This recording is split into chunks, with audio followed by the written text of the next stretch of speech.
I think.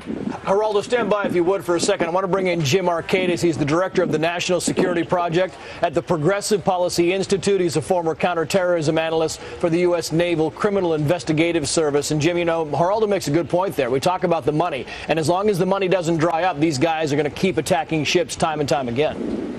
No, I think you're absolutely right. The important thing to remember is that for Somali pirates, this is a business. And this most recent attack in the Maersk, Alabama, actually showed a little bit of business savvy, I think, because you'll notice they only attacked the Alabama with one skiff.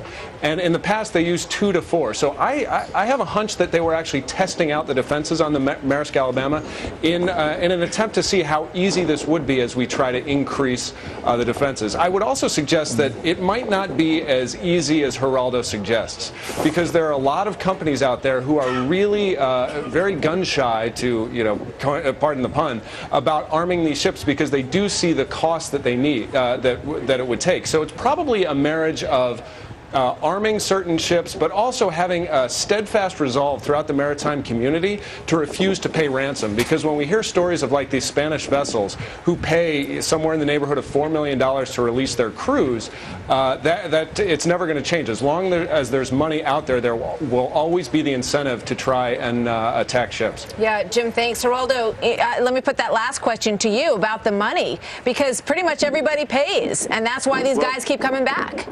Well, Prime Minister Zapatero said you have to do what you have to do to get his 36 nationals off that fishing vessel. But you also heard that when they got the 3.5 million, there were 80 luxury vehicles lined up on the beach. Everybody was there waiting for their share.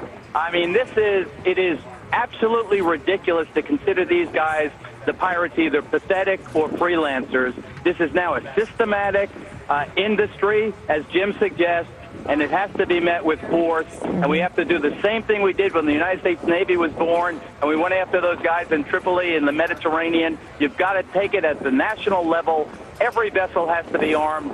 Enough said. The insurance companies have to recognize that to give these guys the ransom is only encouraging a cancer that is crippling the commerce of the world. Geraldo, thank you so much.